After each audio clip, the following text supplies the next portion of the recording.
Hope you are good. Welcome back on my YouTube channel. जैसे कि आप thumbnail में देख ही रहे होंगे कि मैं ये वीडियो काउंसलिंग एंड डॉक्यूमेंट के रिगार्डिंग बना रहा हूँ। तो जैसे कि आप सबको पता है कि बीसीईसी का काउंसलिंग का रजिस्ट्रेशन स्टार्ट हो चुका है और ये तो 11/2021 तक चलने वाला है और इसकी जो रैंक कार्ड है वो 6/11/2021 को पब्लिश होने वाली है। तो वीडियो को बिना स्किप किए हुए लास्ट तक बने रहें क्योंकि वीडियो बहुत ही ज़्यादा इन्फॉर्मेटिव होने वाला है। ये आगे की वीडियो में बात करते हैं कि रजिस्ट्रेशन कैसे करना है। तो स्टेप बाय स्टेप हम देखेंगे कि रजिस्ट्रेशन कैसे करना है। तो सबसे पहले आपको क्या करना है, तो रजिस्ट्रेशन करने से पहले सबसे पहले बात करते हैं कि आपके क्या क्या चीज़ें ज़रूरी हैं रजिस्ट्रेशन करने के लिए। तो सबसे पहले आपके पास 2021 का जेईई मेन का एप्लीकेशन नंबर होना चाहिए, एक ईमेल आईडी होना चाहिए, एक फ़ोन नंबर होना चाहिए और scanned passport size photo and signature होना चाहिए।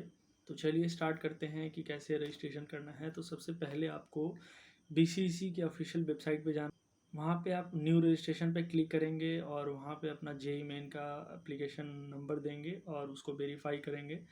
तो जेईई मेन से रिलेटेड जितना भी आपका इन्फॉर्मेशन होगा वहाँ पे शो हो जाएगा। उसके बाद में आप अपना email ID and phone number देंगे। तो आपके ईमेल आईडी और फ़ोन नंबर पे एक्टिवेशन कोड आएगा जिसको आप वहाँ पे एक्टिवेट कर लेंगे।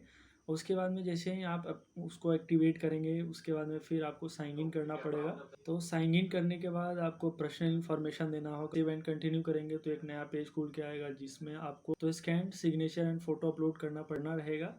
तो आप उसको अपलोड करने के बाद सेव एंड कंटिन्यू करेंगे, फिर आपके पास एक नया पेज खुल के आएगा जिसमें आपको एजुकेशन इन्फॉर्मेशन देना होगा। तो आप एजुकेशन इन्फॉर्मेशन देने के बाद फिर से सेव एंड कंटिन्यू करेंगे, फिर आपका फॉर्म सबमिट हो चुका होगा। उसके बाद में आपके पास पूरा डिटेल आ जाएगा।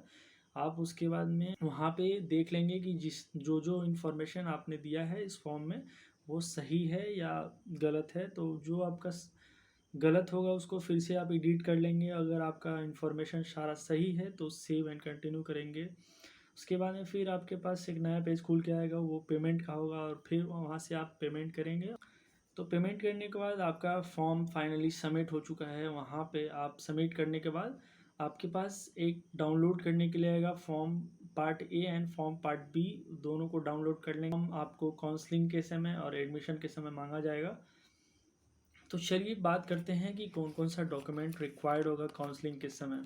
तो फर्स्ट ऑफ ऑल आपके पास जेईई मेन 2021 का admit card and score card होना चाहिए। आपके पास 10th एंड 12th बोर्ड का admit card, marks certificate, passing certificate, ये तीनों आपके पास ओरिजिनल होने चाहिए। फिर आगे बात करते हैं कि आपके पास एक रेसिडेंशियल सर्टिफिकेट होना चाहिए। आप कहाँ से बिलोंग करते हैं, आप किसी कैटेगरी के लिए अप्लाई कर रहे हैं तो आपके पास कैटेगरी सर्टिफिकेट होना चाहिए, कास्ट सर्टिफिकेट होना चाहिए और आपके पास एक फ़ोटो आईडी कार्ड भी होना चाहिए जो कि मेनली लोग आधार कार्ड देते हैं। तो आपके पास अपना आधार कार्ड होना चाहिए। लोग पीडब्ल्यूडी में आते हैं, डीक्यू में आते हैं, उनके पास उनका पीडब्ल्यूडी का सर्टिफिकेट होना चाहिए।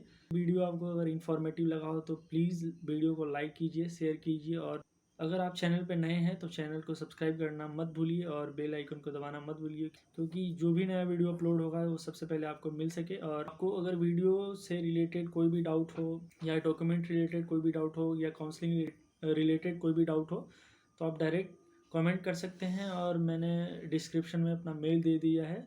तो आप डायरेक्ट मेरे को मेल कर सकते हैं, मैं वहाँ पे आपको रिप्लाई। आपको किसी भी कॉलेज के बारे में रिव्यू चाहिए तो आप कमेंट कीजिए, मैं उस पर पर्सनली एक अलग से वीडियो बना दूंगा और अपलोड कर दूंगा। तो